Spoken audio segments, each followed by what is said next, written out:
All right, 5 minutes are up. And so just a reminder of how this is going to work. For us to discuss what you think the 5 biggest issues in American agriculture are, we're going to go around the room one by one, and you'll share one of the bullet points that you wrote down. You won't expand on it or provide your reasoning for it just yet, just what the bullet point is. And we'll continue going around the circle until everyone has had a chance to share all of their bullet points. And of course, if someone says the exact same thing you said, you don't have to repeat it, and you can say, okay, all of mine are done. And then after that, then we'll go back around and kind of debrief and clarify some of the specific ones. Let's get started with Bailey.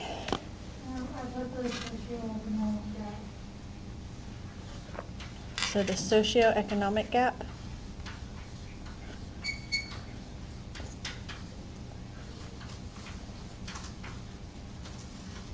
I said the lack of communication or understanding between people involved and not involved. Lack of understanding and communication.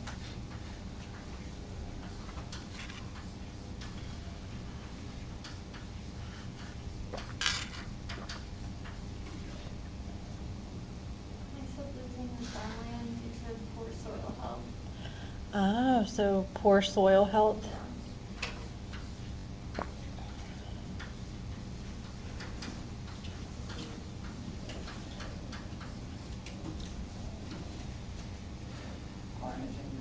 Climate change.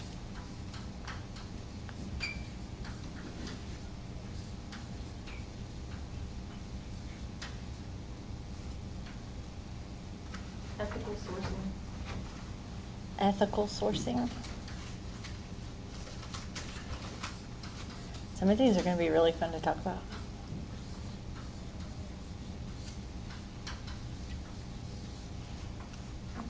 Urban sprawl or urban development. Urban sprawl.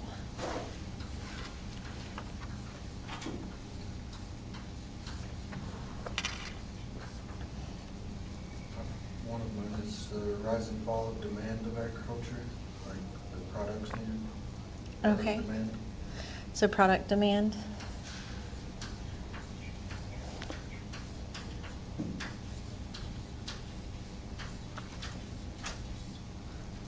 I put educating and not educating. Okay, so education.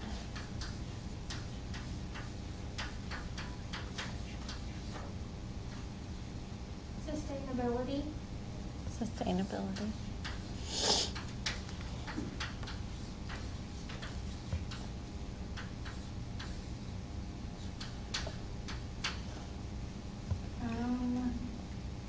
Not enough farmers to farm the crops. Not enough what? Farmers. Okay, so the number of farmers.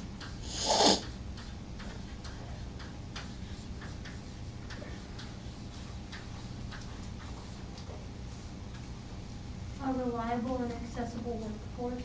Ooh, so the workforce, yeah.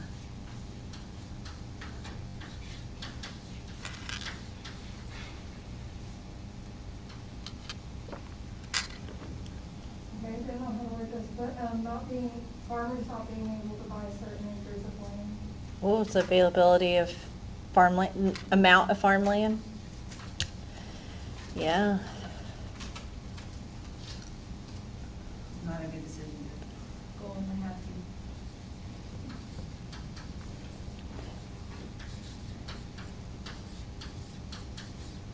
It's so hard for me not to ad lib on some of these because I read something the other day about that. That was really interesting. But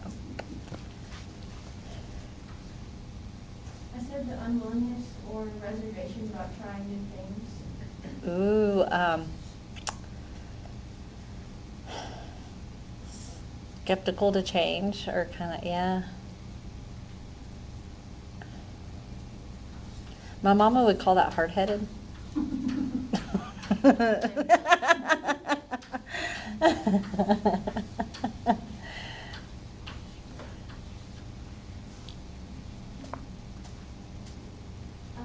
said all the rules and regulations they're putting on agriculture and agricultural practices. Regulations. Could talk all day.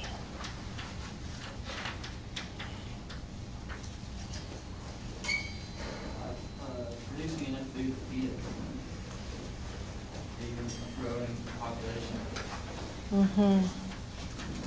Yeah, definitely just growing population is a huge thing.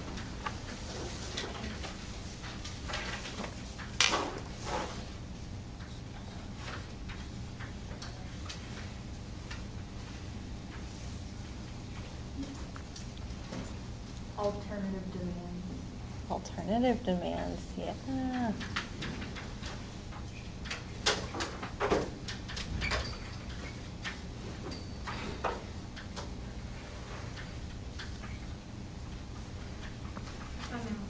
Out. I don't really know how to word this, and it kind of goes along with socioeconomic gap, but it's like, there's no more first-generation farmers. Like, there's no way you can make your money back if you get into farming. You buy all the equipment and land you need and stuff. Entry into the industry, yeah.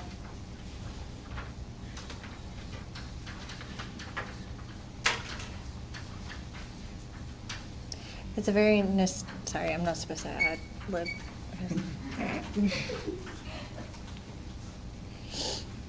It's a bit Lauren. The older generation not working with the younger generation. Oh, generational divide.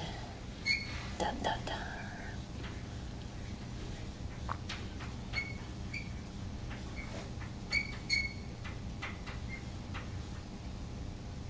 Kind of along with regulations, but just like politics.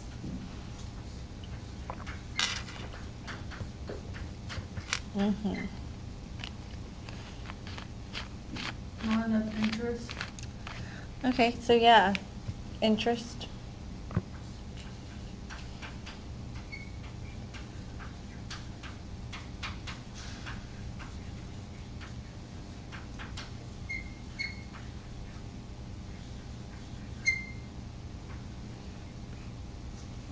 Accessibility to water. I guess Yeah, water, yeah, I would just put water. Yeah. So many problems there. Or even water rights. Yeah. Yeah, that's, Yeah. you had water rights, sorry, it's all yours, Bailey. Out. The divide between the different areas of agriculture, like farming, ranching, all the different kinds of animals and the sizes of operations. Ooh, yeah, so industry divide.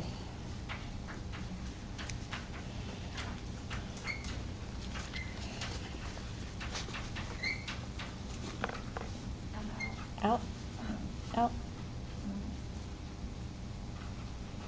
The shutdown of smaller operations due to prices from farm to store. Okay. And then price, like, not getting enough from farm to store. Yeah, so I would say farm prices and then just kind of that small versus large Market price. scale. Mhm.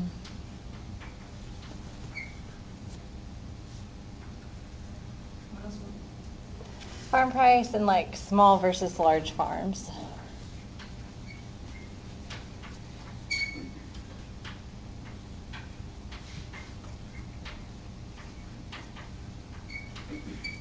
Just thought of another good one. Sure. Like international competition with other farms. Trade, yeah, international trade. Import, Yeah, that's vital.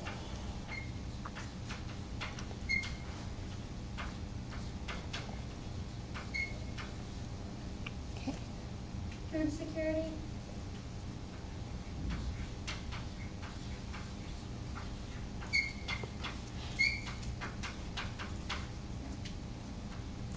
I kind of like the consumer aspect, like people don't know where their food comes from.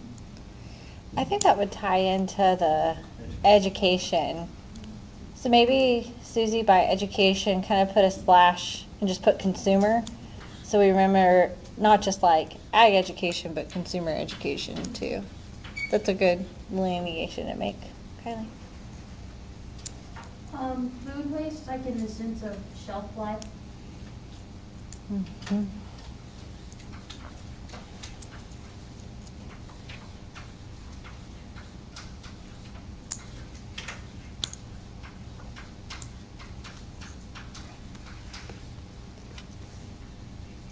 Any more?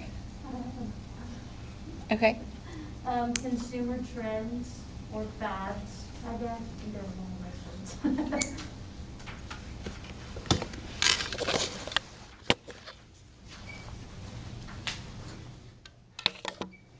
This might go with the being skeptical, but a lot of people think that their way is the best way. Mm-hmm. What would we want to call that? I think that goes with the skeptical to change. Mhm. Yeah. Any others that we don't have And up there? then I have not getting any help, like after like storms or like wildfires, they just aren't getting the support to help lost. Emergency relief. Yeah. Yeah. It's more like farmers help farmers, but government doesn't help farmers.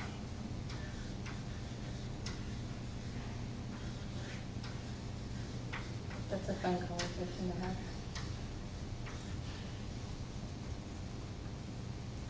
Any others? And then I don't know if this would go with interest in farming, but the younger generation not wanting to be involved in ag. Yeah. Adding that like younger generation with the interest, for sure. Education. Yeah. So we think we've got everybody's ideas up there. This time, instead of us like going back around the circle and explaining everything, what I want to do is just open up the floor. And as you look at some of the things that people said they felt like were the biggest issues in American agriculture, you ask what questions you want to be able to clarify or understand, and then whoever's point that was can chime in and respond.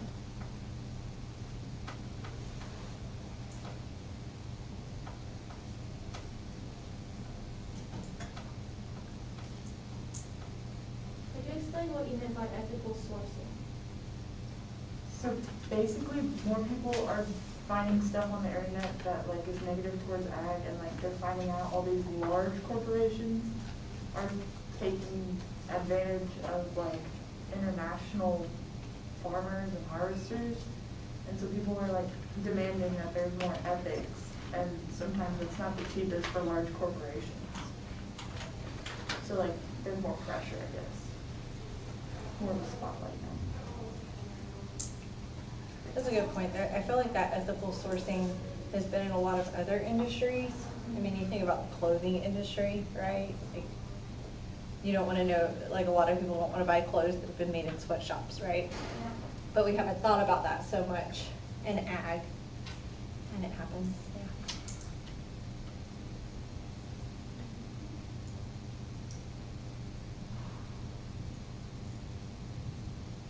I want some clarification on sustainability. Is the issue farming, agriculture not being sustainable, or is it a difference in how we define sustainability? I was just thinking, like, when you think long-term, if not everybody is practicing sustainable agriculture, it's gonna turn in, or like, it's an issue just thinking long-term. Being short-term versus long-term minded and. Is that like kind of thinking about like the poor soil health, like if you can wear out to soil? Yeah, I was like that? kind of thinking about the chapter that we read.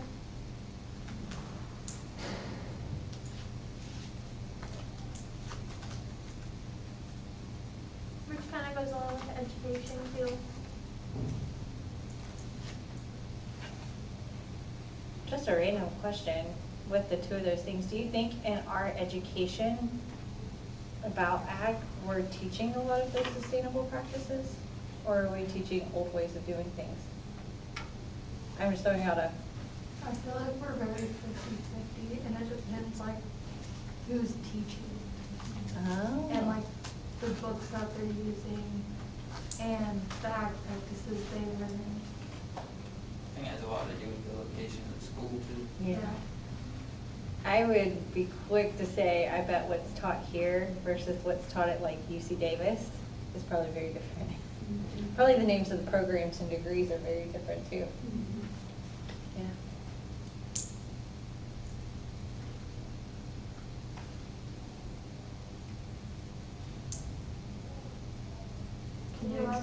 more politics, sorry.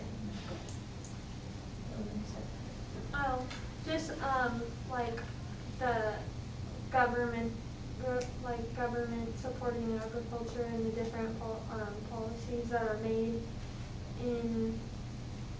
within agriculture and for agriculture, and just people, like, kind of what we talked about last time, just getting on their, like, side, their party's side, and then not even really thinking about, like, farmers or, like, what's actually important.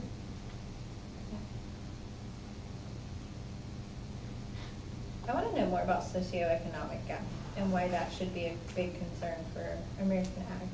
So I put it out there because in another class we listed the 3 top, and that's what my group came up with. And I think more than anything, it's like how farmers use their money, how it's very different in different places, and farmers don't have enough money to maybe do what they want to, so they go lower end, and they've been making less money because they don't have enough money. Kind of like that. I don't know if I'm explaining it well enough. But, yeah. Kind of along the same lines as like what I talked about with like just the capital needed to start a farm. Like there's no way you would ever make that back. Like most farmers that have had like several generations are barely breaking even though they're not even in that much debt. It just costs so much to keep farming. I think what even adds to make that more complicated is that it may not be a cash heavy business, so like the cash flow is a problem, but depending on whether you're renting or you own your land, which that's another part of the conversation, but if you own the land, you do have a lot of wealth because you have your assets, you have your land, right? And so even if you don't have a lot of cash on hand, you at least have that asset to be able to get loans off of that other people, if they're just renting land, don't have that luxury of doing that. And so there's even some disparity there between, well, are you a farmer who owns your land or a farmer who doesn't, and what's... It's something that I see in Burlington. I know I mention Burlington all the time, but it's what I know, and we're completely a farming community. One of our ladies is 104 years old, and she owns almost all of the land in our area. She's the wealthiest woman in Northwest Oklahoma, and everyone is literally waiting until she passes away to get this land so they can finally start making money. Because like for probably 30, 40 years, they've been in a socioeconomic gap, and they just can't get out of it until she passes away, and the woman's 104. Ridiculous. Everyone's like, didn't think she'd make it this long. Oh my gosh. That could also go along with like the skeptical of change and generational like diversity. Like they don't want to sell their land even though it's not really doing them any good besides keeping them wealthy. Right. I mean, land's the only thing that doesn't lose value, and so the people that have it are going to hang on to it.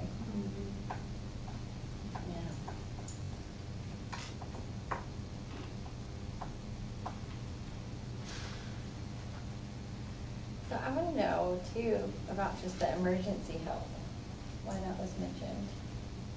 I mentioned that because, like, so we have a lot of flooding, so I'm really close to the Ohio River. So we have a lot of flooding issues, and I know, like, yeah, they have insurance, but trying to get that insurance money to help them save, like, what they have doesn't come soon enough. And, I mean, I've seen it plenty of times where, like, they have to sell what they have to be able to get themselves out of the debt that they have from that crop season, because it's so expensive. And then, like, also just thinking, so my boyfriend is like the regional manager down south where the hurricane's hitting, and he's like, I'm not worried about the safety for me, it's more about like the cattle industry and like what's gonna happen down there to all those cows, because like you can't just load out all their cows and like get them to safer land. He's like, that's gonna be an impact that affects them because they had several sales like this week planned to make money, and now they can't even hold like have them. So Right. Yeah. Natural disasters as a whole and how crop insurance, all of that works. It's just not as straightforward as we wish it would be. So. I just thought of another thing. It's not natural disasters, but, well, maybe it is. I don't know. When ranchers have like a wild animal get their livestock, like a cougar or a bear, maybe not a bear, or a coyote or a wolf or something. Yeah.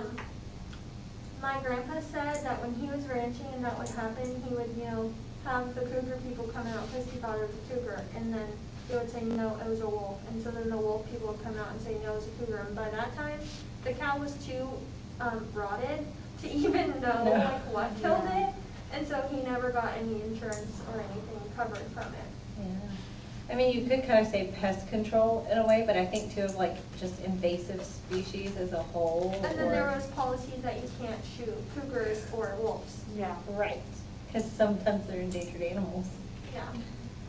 I mean, you think about feral hogs in Texas and it's not like they don't even affect cattle themselves, but the land and the usefulness of the land that affects. So yeah, nuisance animals and invasive species, definitely an issue. You should go talk with Dr. Hickman one day about, any of y'all ever heard her talk about like invasive species and nuisance animals? It's a fun. I like listening to her talk. Any others that y'all need clarification on?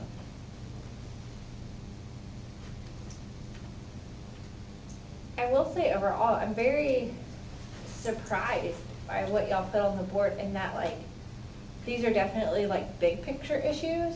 Y'all didn't really get like, one I don't see up there, nobody mentioned anything about animals. And the reason why I say that is that seemed to be a lot of our conversation on Tuesday, but there's not a whole lot about the animal industry or any specific issues related to that. Did anyone think of that or?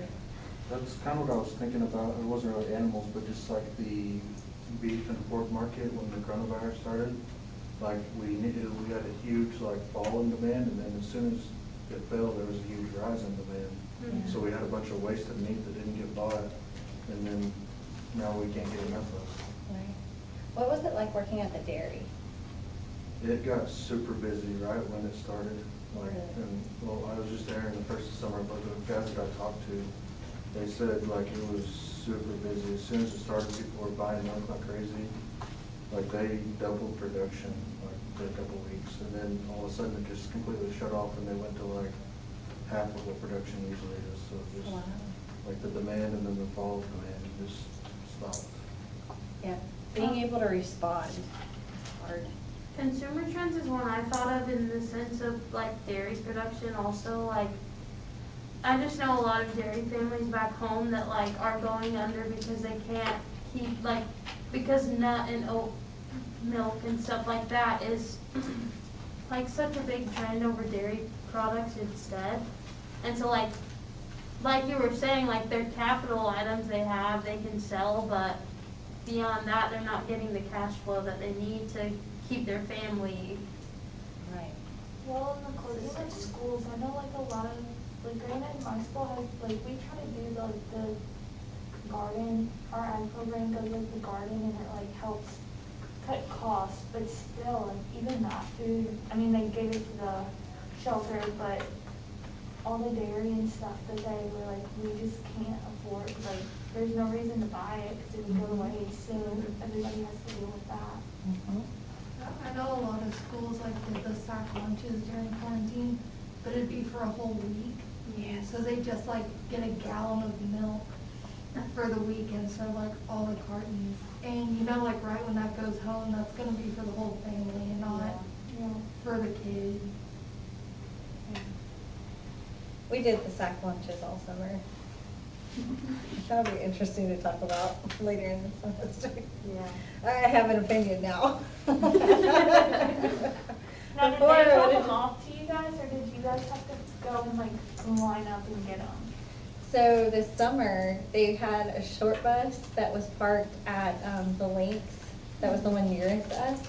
And we drove through and picked up our bags. Like we would hold our kid's name at the window.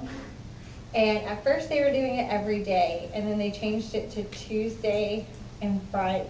Yeah, Tuesday and Friday. So you pick up your meal on Tuesday, be for Tuesday, Wednesday, Thursday. And we got breakfast and lunch for Wilk. And then on Fridays, you got Friday, Saturday, Sunday, Monday. Yeah. Yeah. Anyways, it was very interesting, the things that got sent home.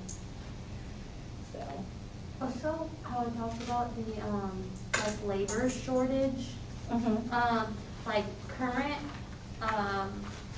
international border restrictions are making that even more difficult because regardless of the work visas that are available, like the borders are mostly closed, so it's hard to get work. Harder than it already is. very hard, very Yeah. hard. Yeah. And we're not a country that's in good standing with a lot of other countries at this point. So it's both, not only can we maybe go to other countries, but those countries aren't allowing their people to come here unless there's quarantining and all of that. And Yeah. so, yeah, the availability of workers is a mess right now.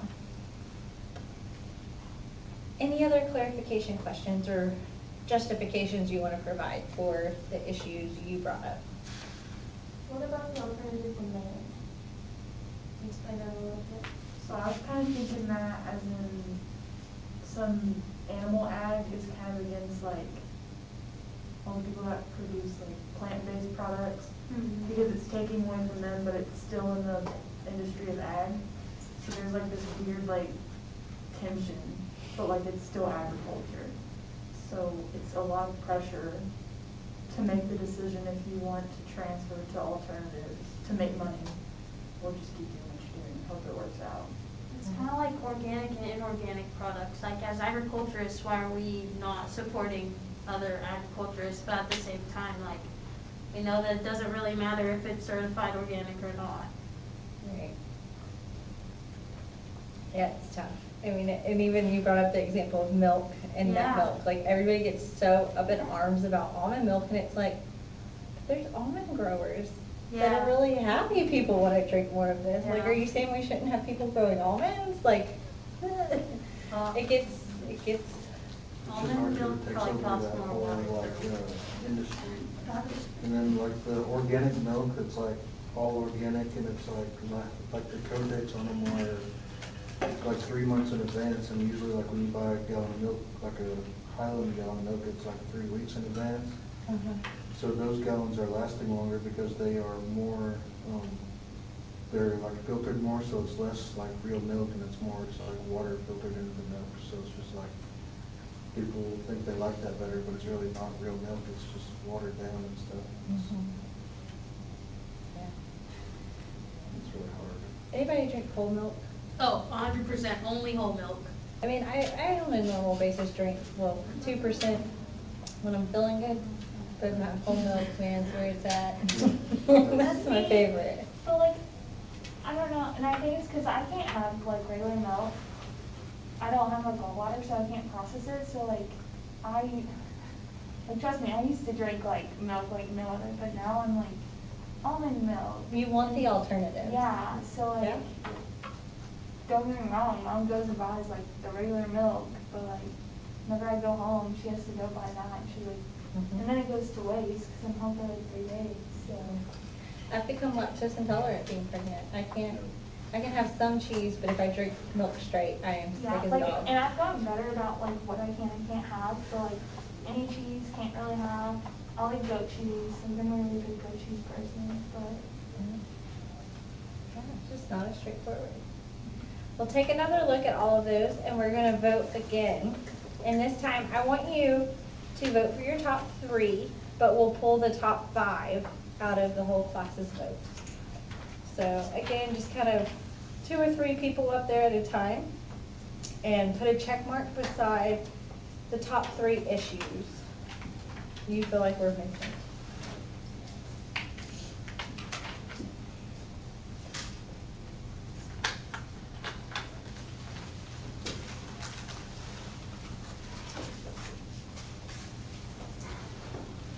This is a hard one, because most of us agree on this kind of stuff, like we all know that. So. I am surprised though at the amount that y'all came up with as a class. there weren't a ton that were repeated, you know. Y'all came up with a really good list.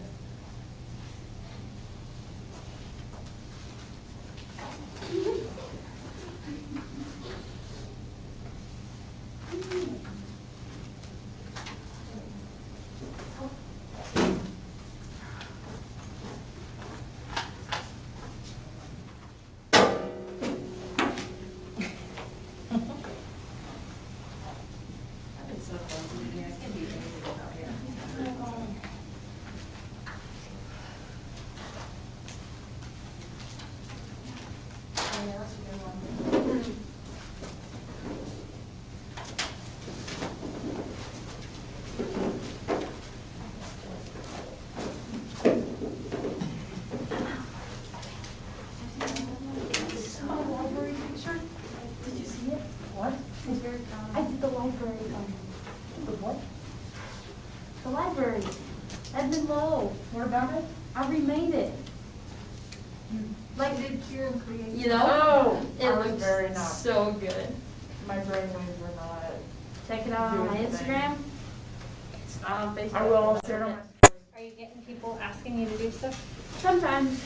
I got like 2 or 3 today that asked. Have you had people like ask to do it for free? 'Cause I know Yes. a lot of people do that, and that would make me so mad. Or, no, this is what was annoying. This kid he was a state officer last year in Arizona. Like, Oh. I didn't really know him. He was satisfying, an FA member when I was a state officer too, but like, and he said, can I get a deal if I do more than one? I'm like, they're already not, like, they're not that expensive. I know people that make them more expensive. What do you use to do it? There's this app called Procreate, and I use my Apple Pencil on my iPad. I don't like having to like. Did you start doing that during quarantine? Because they're all like really good. Yeah. Yeah. What is it you're doing? I like recreating pictures. I got an Instagram account. It's called Kieran Creates. Hit her up. I'll do that right now. Do it right now. Look at the library picture that I just posted What's it called? today. Kieran Creates. K-E-I, Did you not not I. call, didn't you? Huh? Yeah, I did. I called too. And then Ferguson College of Ag emailed me and said, can you send that to us? And I said, yes. For $15. I know Yeah, I for should. cash. My mom said you should have charged them, and I was For like, copyright, yeah. You paid them all this money, they might as well chip in something I back to know I you. should have, but I didn't. I said, yeah, of course. Emailed it right to them. So good. So excited to Yeah, so basically. But that's why I posted it with my watermark on it, because I was like, no one's gonna screenshot that picture of the library. That took me like 5 hours to make. Wow. Well, at least maybe it'll give more people a value, Mhm. exposure, more deal. Yep. Did you tell them they had to post it with the watermark? I mean, I didn't, when I sent it to the College of Ag, I didn't. Out there. You can record. But they tagged me, so it's fine. Oh, okay. There you go, that's good. My friend's an artist, so like, I hear Yeah. all these wild stories, and it's like, make sure you got that on there. Yeah. Would you figure out on Friday or Saturday if Holt goes back to school next week? Friday. But I don't know, we found out Sunday, so Yeah. it could. Who knows? I'm pretty sure they're gonna be virtual again next week, 'cause Yeah. I've already done the math and there's no way. Yeah. What are they just fixing it off of cases in Stillwater? So it's this weird formula of pay, I think it's, that's a good question. I think it is Stillwater, I don't think they're doing Payne County. And it is the average number of cases per 100,000 people, because that's how infection rate is determined. Like, there's that threshold that they know, like, per 100,000 people, once you get to this number, you've reached that point where it can exponentially grow. And so because our typical population's like 50,000, like, at first when you do the formula, like, oh, we're good, but then when you assume the fact that we're actually half that size, and that's the number, it ends up making us like Yeah. pretty high. I know something horrible. My hometown's rate is like 10%. Really? Yes. Not going back there anytime soon. They're actually way better right now. There was like weeks in a row where every single day was like 200 positive cases a day. There was like 16 yesterday. So when I tell my mom that it like spikes here, she's like, that's nothing. I'm like, okay mom, sorry you have 200 a day. I would literally never leave my house if that was happening. What's the population? Well, the population is like 92,000. So it's actually probably over 10% because I think the last time I looked there was like 12,000 positive cases. But also they're pretty sure there's people crossing the border to get testing here, there. Yeah. Because, you know, it's right there. Right. What are our top 5, Susie? We got socioeconomic gap, education and length of the consumer, amount of farmland, regulations, and water rights. Fascinating. So there are some that are circled that we hadn't talked about yet. So why do y'all think water rights is one of the biggest issues facing ag? You can't water the crops, you can't even feed your animals. So it's like, ag depends on water so much. Yeah. Yeah. Very important natural resource.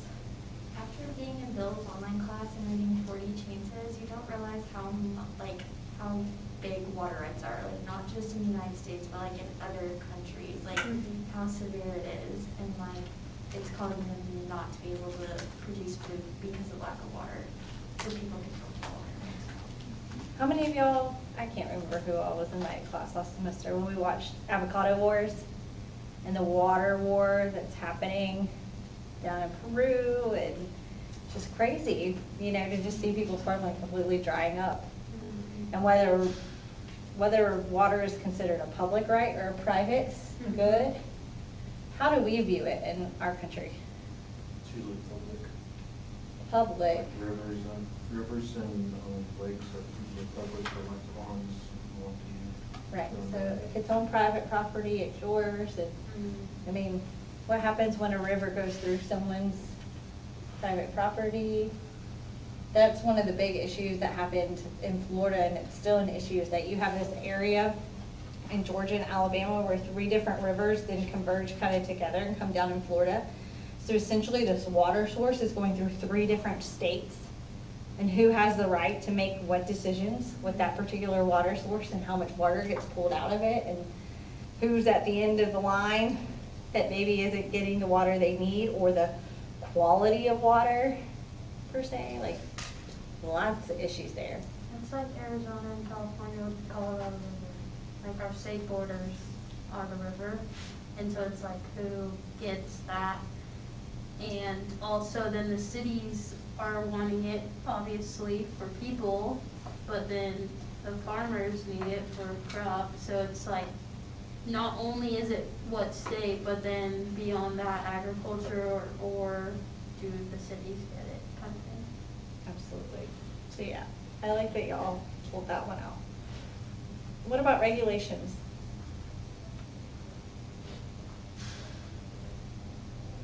Are we over-regulated, under-regulated? I think it Or depends. regulations need to change? What's the? Depends on who you ask, too. And it depends, I think a big thing of it is like our,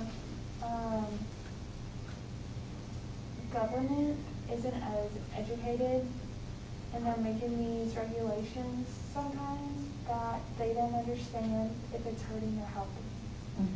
So that's where you get like over and under regulated. And so, you know, if these politicians, the people in our government are approving these regulations, who are they being educated by? No. Lobbying groups, right? I mean, that's ultimately, I mean, so they don't just kind of make up regulations oftentimes on their own. Like even if it's part of the platform that they are promoting, oftentimes you have lobbying groups, and American Farm Bureau does this. They put together like pre-packaged legislation to say, hey, here's what we think should happen. Will you support this and be the person behind this bill or this regulation, right? And so, and it's not even, I wouldn't even say sometimes if it's about who the loudest voice is, what probably is the biggest indicator of who gets listened to. Which lobbying group has the most money, right? don't like lobbying in any aspect. I just don't think it's a good thing. But yeah, there's definitely some issues. What are some examples of good regulations that like we can now look back and see that like, yeah, that was a change in the ag industry, but it's a good thing we are regulating that now. So like we would maybe probably freak out if someone did try to take it away.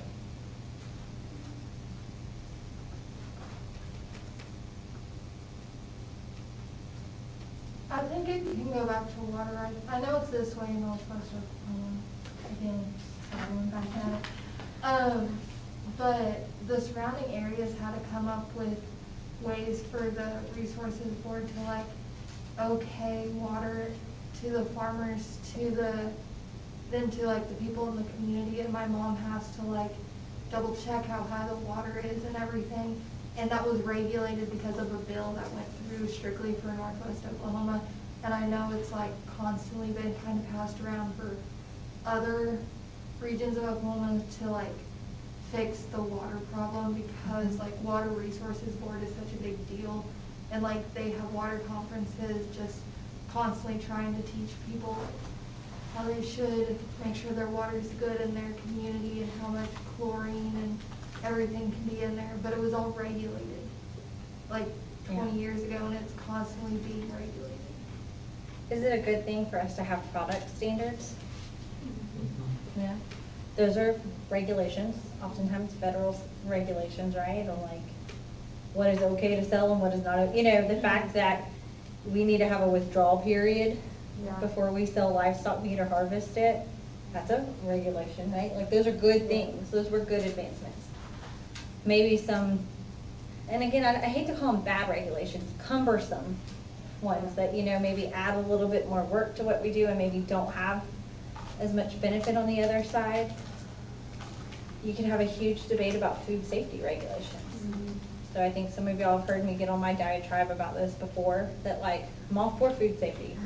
I would never argue with a food scientist about the importance of it. Yeah. But what it's done to the cost of actually getting food to people, it's really asinine, in my opinion. There's some issues there. That again, what was the loudest lobbying group at the time, right? And to me, that's a good sign of what happens when we don't collaborate together on these things. So I like the ones that y'all came up with. I think, you know, when we look at what we're going to talk about in this class, back at the syllabus, we're kind of really only in this class focusing on 4 main things, like one thing a month. Because the thought is we could do a different topic every day, and all we would get is just this like overview picture. We would never actually be able to go into depth on anything. And my hope is by us just kind of staying as a class, we're going to focus on 4 main things, try to go more in depth to it. It's going to help us see more of that nuance in these issues, so that then when you start doing your own digging into some of these things, you realize not to just stop at surface level with the first article you read on the internet, right? Like looking at both sides, looking at both things. And so I think some of this stuff, and even the top 5, even though it may not be the title of what we're doing that month, I think these issues are still going to come into play a lot. So September is going to be all about animal welfare and rights. Okay? And there will be a lot about regulations brought up in that. A lot. When y'all start reading chapter 3 of Compassion by the Pound, it's going to talk about that. And what's most interesting in that chapter is that when you look at some of the history of animal organizations, some of the first regulations that they helped promote and lobby for, we wouldn't disagree with today.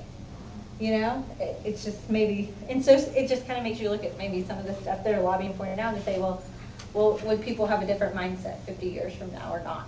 But then they also talk about the kind of silly things that maybe weren't worthwhile. So I think y'all will enjoy reading that. In October, we're going to talk about food security. And so again, we're trying to take that holistic picture of agriculture and not just talk about the production side of things, but also the people that are impacted by what we produce and do. And so, I mean, everything from food security, food waste, you name it, is going to be brought up in there. And then in November, you know, we're going to talk a little bit about this kind of like change in consumer demand and what they want. Some people would kind of call it the locavore movement, but then we're also going to talk about some of these issues that we've seen in the supply chain. So, I mean, COVID really exacerbated a lot of that. I mean, I'm sure y'all saw the things with milk being dumped, right? Or food just completely going to waste, and why was that happening? And bottlenecks that were happening because of how our industry has now developed that supply chain.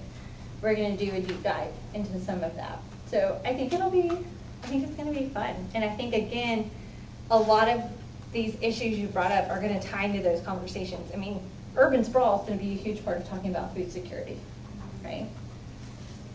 Amount of farmland, that can be a part of any of it when we just talk about access and availability of food. So, pretty excited. If you have your book with you, I would love for you to pull it out. If you don't, it's okay. Or if you have some notes from your reading.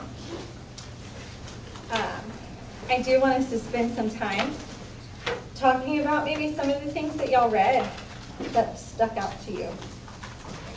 Really from pages 31 to 56.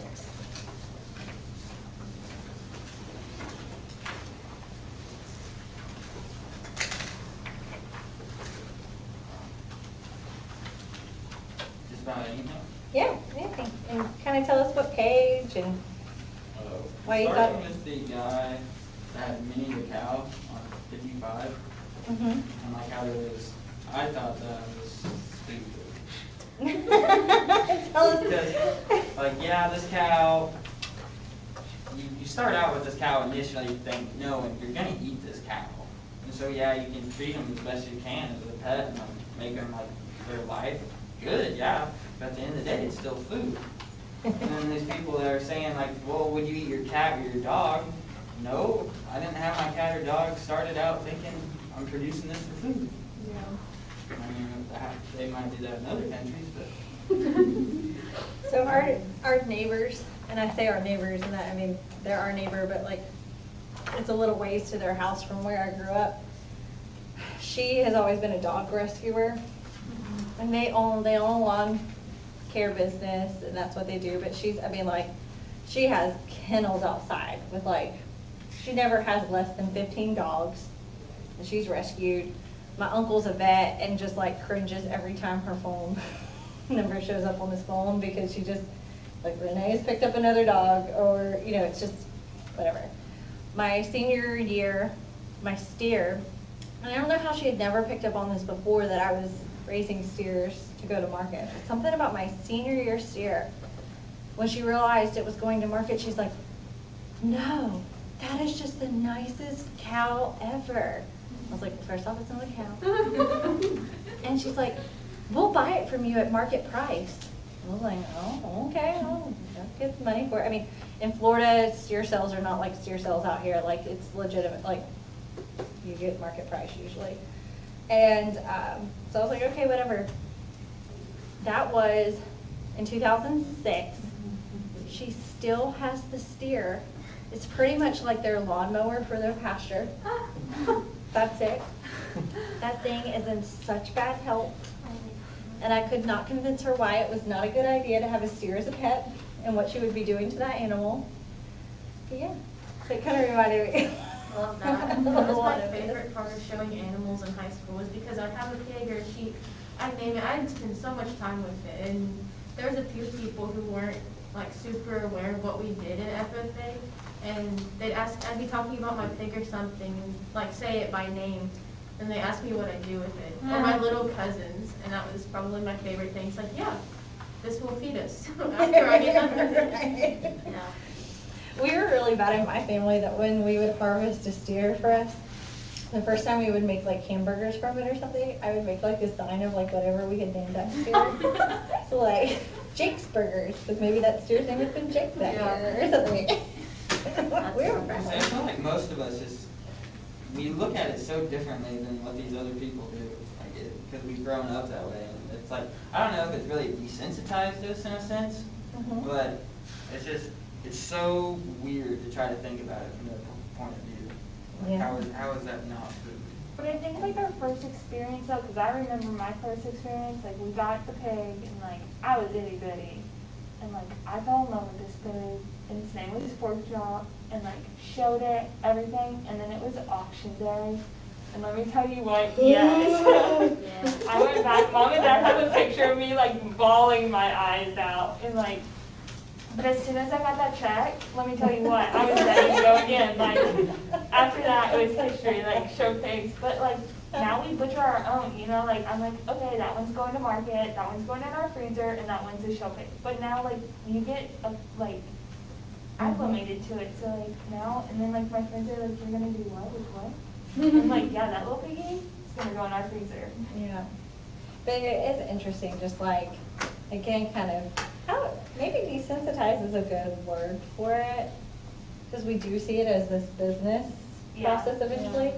And it is interesting to see that shift in kids at local fairs, right? Because how many young kids do we see bawling that are just like, no, you didn't tell me, Mama, that it's gotta go to my, Or like, they would be like, don't get attached.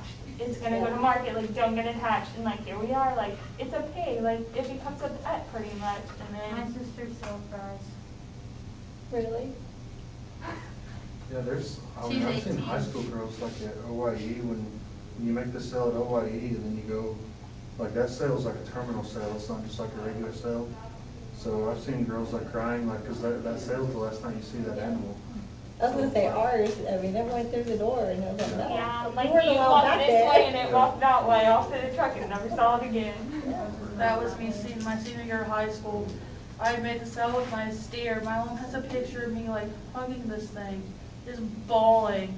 And I don't remember if it went to market or if it went to a school, but he looked at me, he's like, just take me home. I'm like, I can't. But I also think it like if you have a really good show, like I had a really good deal, and like she ended up dying in the crate, and I think it's also where they died. You know, like market, like we're gonna get that, either money or meat, and like whenever she died in the crate because of like labor issues, I cried then because I was like, we're not gonna get anything from it, and like, not saying profit wise, but we didn't even get like piglets out of it. So I think it's kind of different too. Anything else interesting that you kind of liked as you read this? The next part of Cody Carlson goes undercover. You started reading that? Huh? You read that part? Yeah. Save Oh, it for is next that too week. far? Yeah, you're I'm not just supposed to kidding. read that part. Save it for next I'm week. not gonna talk I about it. read that, I read that part too, I just started reading ahead. Yeah. It was It's good. interesting. I was Are y'all just- liking the book now that Yeah. you're getting into it? Do you think you're gonna enjoy reading it? It's a really good book. I mean, I'm really glad to hear that y'all read ahead, but I want to save I Cody forgot that was Carlson out for of Cody the Carlson Day. range. Yeah, The part that stuck out to me was like the no-till system. okay. Yeah. I think it was like 36 or 37. Yeah, that was towards the beginning. What stuck out to you about it, or? It's like how we don't like put all these like pesticides on it, and like does it kill them, or like if we like till it, if we don't till it, how is stuff gonna grow? Yeah. I was like, we've got to pull the weeds. So there's so much from Ray that reminds me of diffusions of innovation, right? And like, how do you get people to adopt new ideas and technologies? And I like on page 36, the last paragraph, first sentence, says Ray stresses the importance of personal knowing. What did he mean by that? Personal knowing.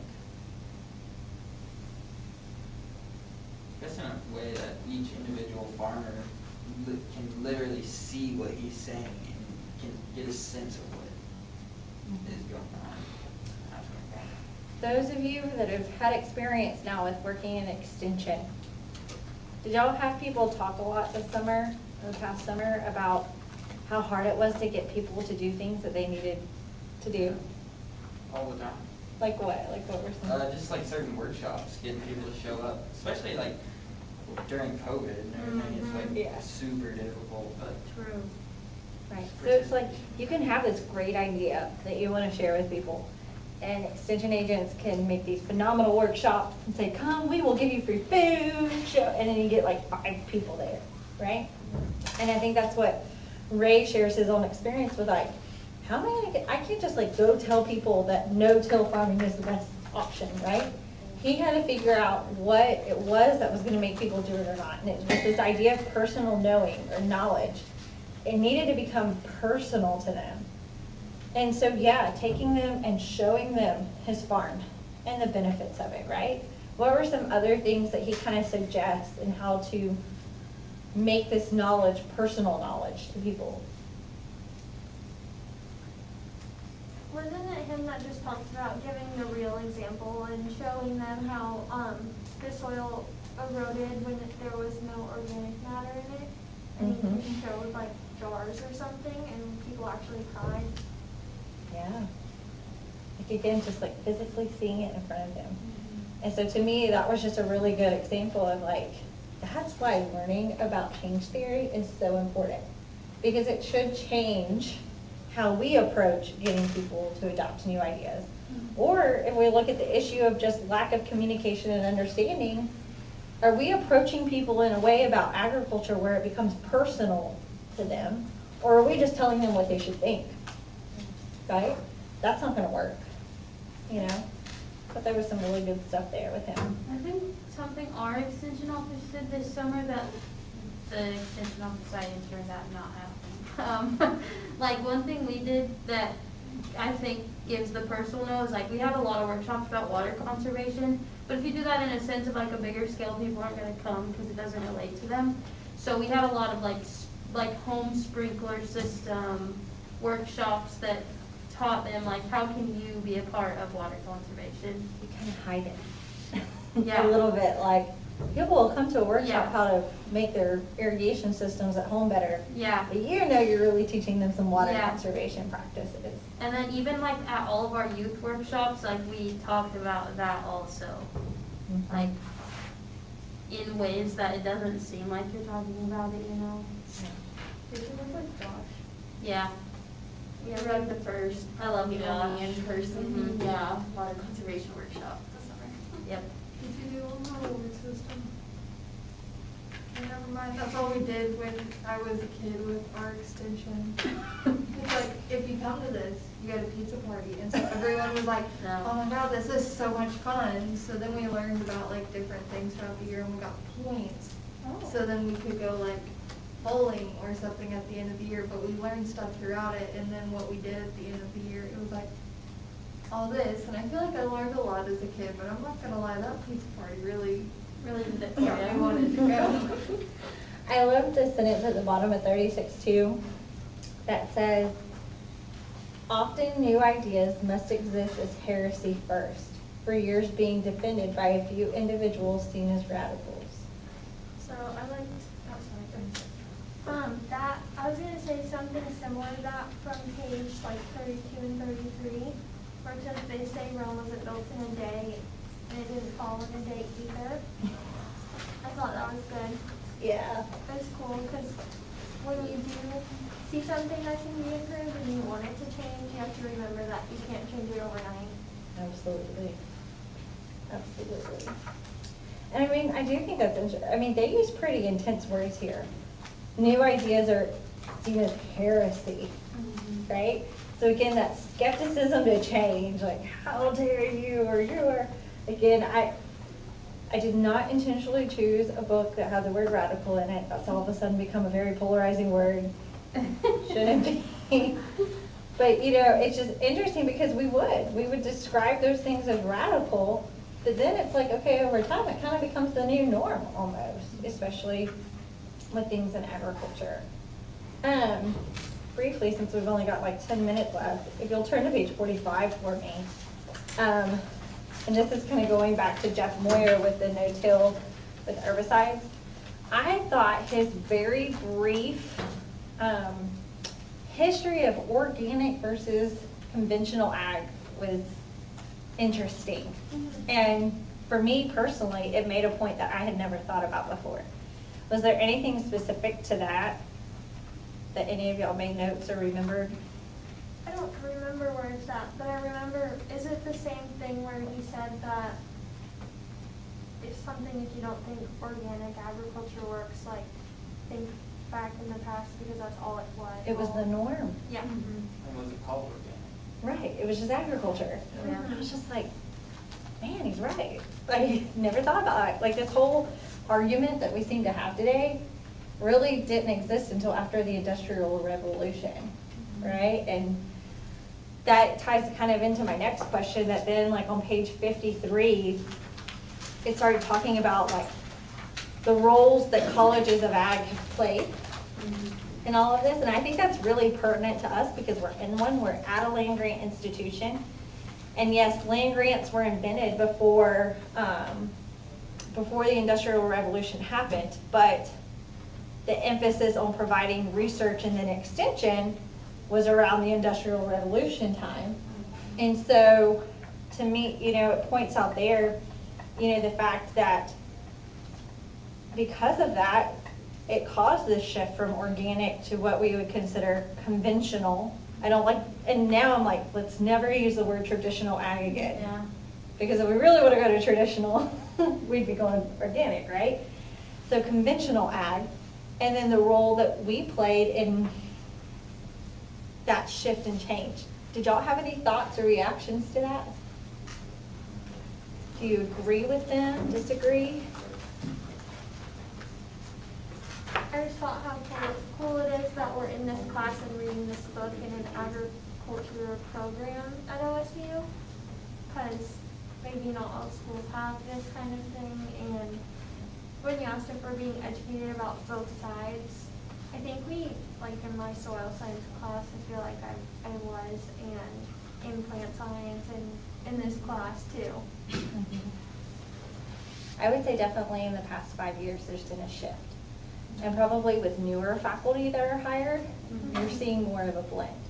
If y'all have never talked with Adam Cobb, he's a fascinating person to talk about as far as to me, he reminds me of some of the scientists that are in here that are like very pro-agriculture, pro-science, but at the same time will say, we've got to be really concerned about climate change and soil health, and there's some things where organic practices are the best practices to use if we want to sustain what we have long term. And so a lot of like his research that he does as a postdoc is blending those two things together. So I do wonder like how is this going to shift over the next couple of years. At the bottom of that kind of section there, and this would be like the last kind of thing from the chapter I want to talk about. It says radical ideas in ag are not just controversial because they are new, but because they involve culture wars as well. What are the culture wars in agriculture? Kind of like the generation, what was it, what we had in the word that? Generational divide? Yeah, divide. It also fall along the lines of like urban, rural, and all that. I think consumers are also starting to get more of a say because we're able to communicate better and there's a little bit more transparency going on. And so they're starting to get their voice heard as well. So I think there's a big part of chapter 3 of compassion when you read next week that talks about the role of consumers and their influence in what we do or don't do as business people, as agriculturalists. That it's interesting how so much of what we do is because of consumer demand.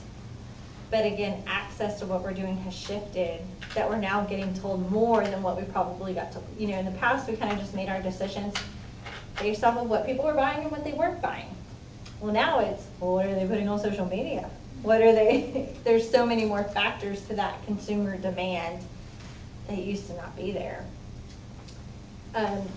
Page 56 kind of alludes to that same idea of culture wars, and that, it says food is socially and culturally constructed.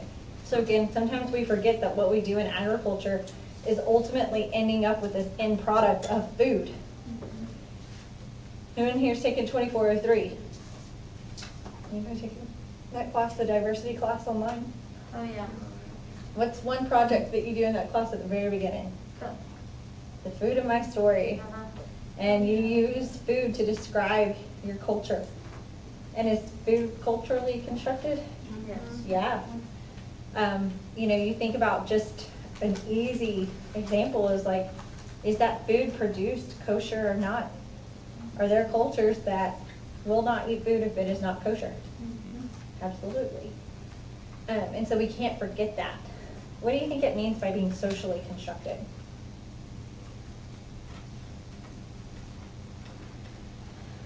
Like rural and urban. Yeah. So the context that we're living in, what we're doing. So yeah, those are just some of the points, I wanted us to have a second to kind of discuss about from the reading. For Tuesday, I'm going to pass around the sheet. Everybody grab one, it's orange. I'd like for y'all to do a quick homework assignment over the weekend. And like I said, quick. Do not write me a 5-page paper. Just answer these questions that are on here. I'm going to have each of you, since we are going to start talking about animal welfare and animal rights next week, I thought it'd be good for us to start off by looking at all the different types of animal organizations that are out there. And so y'all are going to research an organization and answer these questions about it. You'll want to upload your responses to Canvas, but then also bring them to class, because we're going to be, you'll each kind of have 5 minutes or so to talk about your organization on Tuesday. If you flip to the back, there's a pretty long list. And I'd like for you to, do y'all want to pick, or do you want me to just kind of go around the room and tell you which one you're doing? If you see one and you want to jump on it first, let's do first come, first serve. House Rabbit Society. House Rabbit. That sounds like fun. All right. Compassion World Farming. Compassion World Farming. Okay. Humane Farm Animal Care. Humane Farm Animal Care. Best Friends. Huh? Best Friends. Yes. So fitting for you, Taylor. Goat House Refuge. Goat House Refuge. Okay. Farm Sanctuary. Farm Sanctuary. That one's gonna be fun. I'll do that. Alley Cat. All right. Do you want this paper formatted, an No. actual essay paper, or just No. written down? If you want to do bullet points where you have the question and then your responses to it, that's just kind of have enough information about them that you can talk about the organization for about 5 minutes. I want Winslow Farm, Winslow Farm. Yes, just bring a copy to class, essentially for you to have your notes, but upload it in Canvas too. I don't care. So just one, bring one to class. Yeah, sorry. Okay. Do Sky Arc. Okay, okay. Try not. How about you, Ethan? I'll do the lead once. Do you need a green paper? No. You don't care? Friends of animals. All right, I'm excited to see what y'all find. See y'all Tuesday.